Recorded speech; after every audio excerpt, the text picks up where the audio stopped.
when you get your very first cello, or maybe you have a new cello, it can be really daunting thinking about all of the things that you should be doing to take care of the instrument, to maintain it so that it always performs at its best and so that it lasts a very, very long time. These instruments last hundreds of years. I can remember when I first got mine, it's this treasure, this brand new, very expensive treasure that you now have, and what do you do? What should you be doing? What should you not be doing? What are the basic things that you should do to clean it or maintain it? Should you not be cleaning it? Which parts should you be touching? Because, we have the bow hair that we're not supposed to touch, right? We're going to go over that.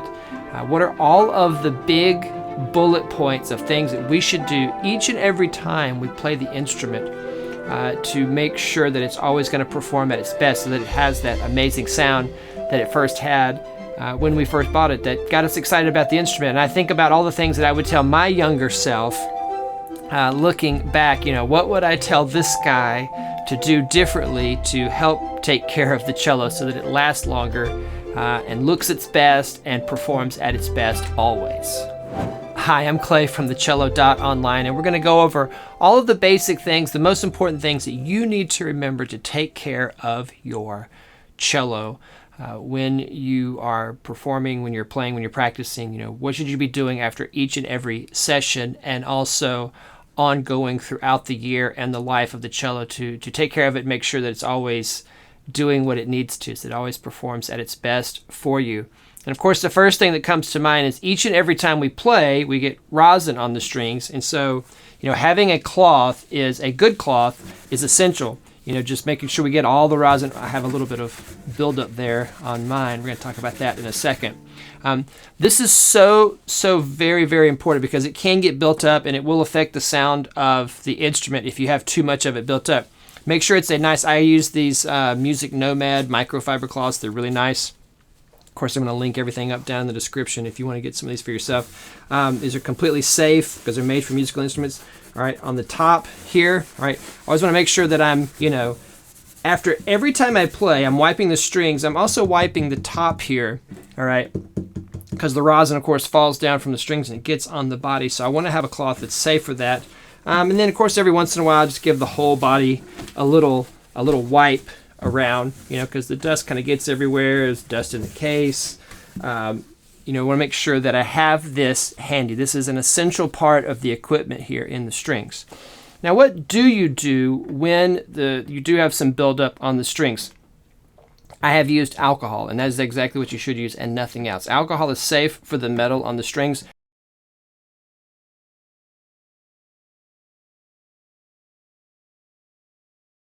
And it takes the rosin right off. Now at school, because I teach middle school orchestra, for those of you that don't know that, at school on the fingerboards, I use the alcohol on the strings and on the fingerboards. I think it's totally fine for student instruments. I've never ventured to get the alcohol actually on my nice fingerboard here. Maybe somebody can comment down below and let us know if that is actually safe for finer instruments. But for sure, the alcohol on the metal strings, totally okay, no matter what. And it really gets the rosin off really, really well. So that's number one. After you play, right? After you've practiced anything, making sure you get that rosin off. And of course, rosin comes from the bow. How do we take care of the bow here to make sure it's always performing at its best? And the number one thing is making sure that we tighten and loosen it appropriately. Yes? So remember, your bow, when you tighten it, should always be smiling at you. Yes? It should always have this curve right here, and I've talked about this on the channel before. I always have this curve here when it's going. And how do I know if it's tight enough? I just play, right? I should be able to put lots of weight. It should still be smiling, right? It should still have the curve. And I should be able to put lots of weight into the bow without the bow stick touching the string, okay?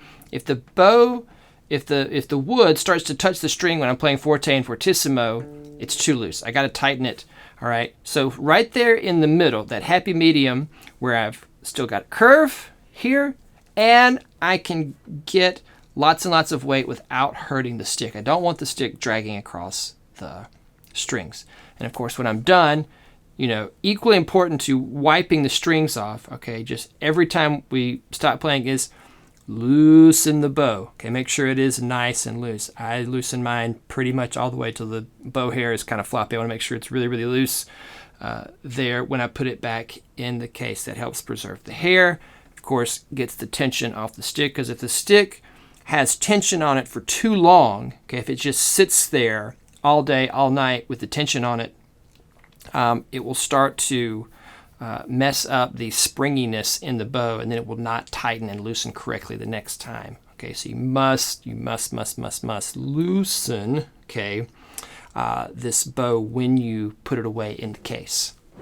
Also, of course, very important to bow maintenance and care is to make sure that you never touch the hair with your fingers. Yes, before you play, remember these instruments are very expensive. We don't want to get grease and oil and whatever else on them. You know, always make sure your hands are nice and clean before you play the instrument, before you pick up the bow, so that you're not transferring that stuff to the bow and to the instrument. If it, you know, it's one way to keep it really, really clean is just to never get it on there in the first place. And of course, we never touch the bow hair no matter what, because the oils from our skin, even if we've just cleaned our fingers, we still have some oils, you know, that protect our skin, and we don't want anything at all getting on the bow hair, because it will mess up the bow hair and it will turn it black and slick, and it won't hold the rosin. It just won't play anymore, and then it just has to be replaced. And at the time of this recording, the last time I had my bow hair redone, it was $80. So yeah, we definitely want that to last for as long as it can. Another question that comes up is, should I be wiping the bow off? I don't really wipe my bow off that much. I mean, I guess it gets clean when it gets rehaired, but if you do want to wipe it off, because it does get some rosin on there, just make sure your bow is tightened, not too tight, yes, appropriately tightened. You still don't want to over tighten it even for this. And you could very gently, just making sure that you don't touch the hair, is you can run the cloth here, all right, very, very carefully, and you can get some of that rosin off, all right? And even if you want to stick the cloth here underneath the hair, just be really, really careful, all right? And just give it a little shoop like this, okay? Oh, yeah. Yeah, and that gets the hair off. I probably wouldn't do that often, because, yeah, I don't want to run the risk of bumping the hair or damaging it in any way. And so maybe just kind of like on the sides. That gets most of it off anyway. There's not a ton of rosin because the rosin falls down, right, down here on the body, which let's talk about that. So, you know, the best thing to do, of course, is take it to your local luthier, take it to a shop and have it professionally cleaned. There are cleaners out there. You can go to various sites. I would buy one from a string shop. I'll put a few recommendations down in the description. Now, I've never been brave enough to clean my own instrument. Of course, I clean lots of instruments at school, and I'm going to show you what I use there. But maybe if I do, maybe I will clean it for you guys. Maybe I'll get brave enough and use it. If I was going to clean it myself, I would use this stuff called Super Nico Polish. It's a French polish. It's kind of an industry standard. And the reason I know about it is from one of our local luthiers, Mr. Andre Lobko over at Manchester Music here in the St. Louis area, who is always great to us and always sharing his knowledge with all of us string teachers. We appreciate him so much. And he's the reason I know about Super Nico. So it's really, really great stuff.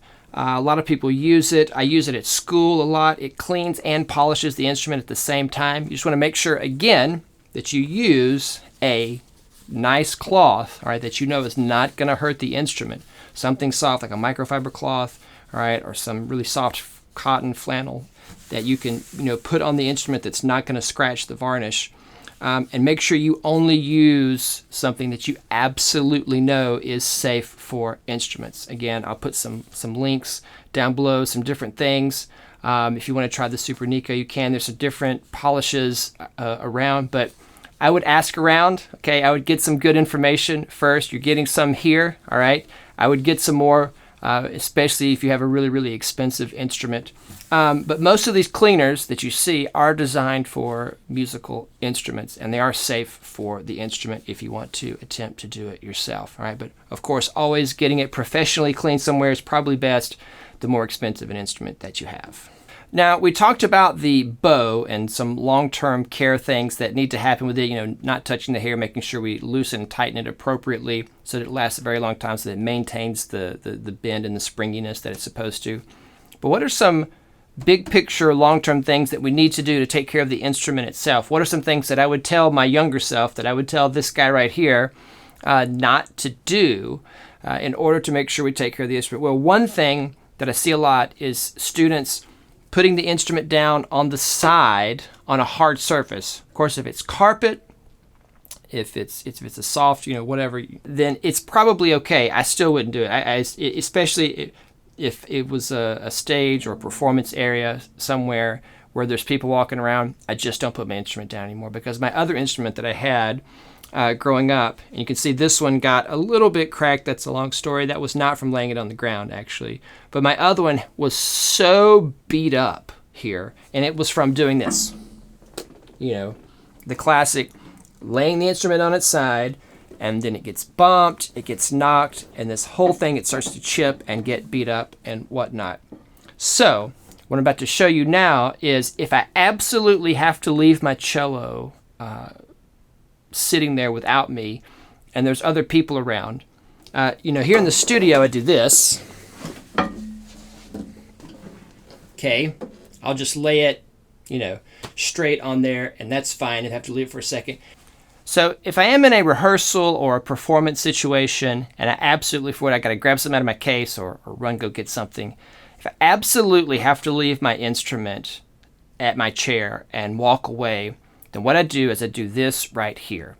I lay the scroll in the seat, and I'll tell you why.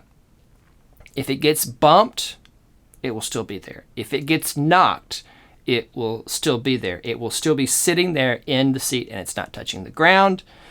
It's not getting, scraped. The sides aren't getting scraped. And I know this looks scary as a student. It's like, why would I do that instead of putting it on its side? Well, remember, wood glue and the hide glue, the different things that are holding this instrument together, are very, very strong. And so it is perfectly safe to do this for a minute. Of course, you wouldn't want to do it long term, but this is not a long-term thing. This is like you absolutely have to step away, and you can't take your instrument with you, which I don't recommend doing if you can help it. Put it in the case. Take the time to put it in the case. Yes, it takes longer, but the headache of having something happen and then having to take it to a shop and a repair, you'll wish you'd taken that 5 minutes to put it in the case. But there are situations where you got to put it down and you got to step away. So watch here where I'm going to actually knock the instrument and watch it move but not fall out of the seat.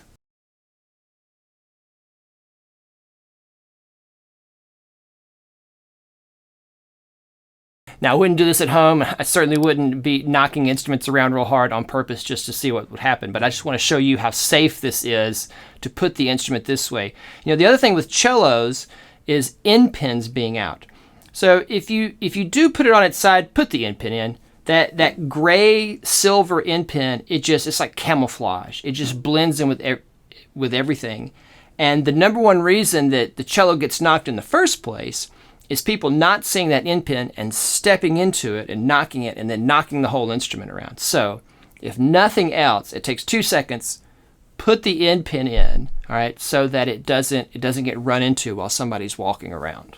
Now, I did mention that my cello here has a couple of battle scars where it has, gotten the varnish nicked. This was not from laying it on its side. It looks like it was, but you can see it's not over here, right? I don't have it there, just on this part, and just here and not here. So what happened?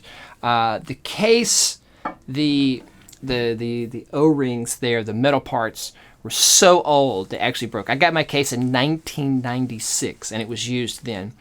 And I was carrying it at an event in 2009. Okay, so that would be 13, if I'm doing the math correctly, 13 years later. And one of the metal clasps, and I had carried it, on the same side for so long, and the thing had just pulled through, and it finally just broke, and the whole case and everything fell on the ground. All right. Luckily, this is all that happened, because this was a church event at a retreat way deep in the forest there in Alabama. This is at Camp McDowell, for those of you that have been there, that watch the channel.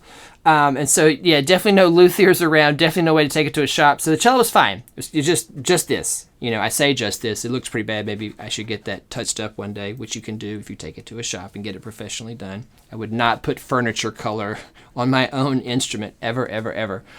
But the hard case did protect it and made sure that it was still able to perform the way that it needed to, because this happened right at the beginning of the retreat. It was pretty scary, you know, hearing my cello, just seeing it just drop to the ground. So, which brings me to my other point here of taking care of an instrument is have a good case. All right, make sure, you know, if you can have a hard case. If you have a fractional size instrument, it's not advisable to, you know, purchase an expensive hard shell case for a fractional size instrument, because you're going to grow out of the instrument. Now, if it's a very expensive instrument, then yes, you probably should get a hard shell case. At the very least, get yourself a very thick bag. Not all soft cases or bag cases are created equally. You can get some that come with very, very thick padding and are almost as good as a hard shell case because they are so thick and protective. I've seen them. We use them on our basses at school. You know, something that has like 15 millimeter, 20 millimeter thick foam around it that's made to protect an instrument.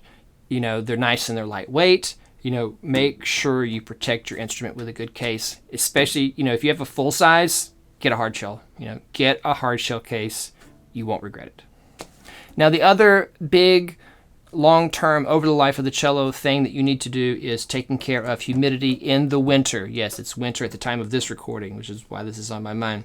Make sure you are using some kind of humidification system. I still use the good old classic, you know, dampener sponge that you wet and you put inside the instrument. Works great. It's classic. There are more expensive versions of humidity control out there. Maybe one day I'll venture to invest and report back. But for now, I still use this one. And there's videos here on the channel about how to use this properly. And I did promise you one interesting one here that doesn't happen very often. I haven't had it replaced in a very long time, but that is actually the grip of the bow does sometimes need replacing in order to help protect the wood or protect the stick of the bow. Back when my bow habits were pretty bad, and I was really, you can see here where I've kind of pressed on this one a little bit. It's not too bad there. But it used to be even worse until I got better at holding the bow. And so I have actually had this grip replaced because you can press on it enough until this thing just moves completely and you're just pressing in on the wood. You know, this does help protect the wood from your thumb, especially if you're pressing in. And sometimes they can just come unraveled. You know, despite our best efforts, we still have oils on our skin. That's why we'd never touch the bow hair. So stuff is going to get on the bow. Stuff's going to get underneath this this leather. This is like imitation. Well, it's got alligator skin print or texture on it, but it is a piece of leather or something there designed to look like alligator skin there on the bow. There's definitely not real alligator skin. I would not have been able to afford that. All right, but sometimes this does need replacing. So, you know, you want to make sure you keep an eye on it. If you have like the glosser type, just simple plastic grip around there, those things move all the time and they just need to be re-glued to help, again, protect the stick from your hands. And now you're ready to take care of your instrument. If you are a beginner and you're watching this because you've just got an instrument and you're getting started with the cello, check out the beginner cello course playlist and resources I have for you in this right here.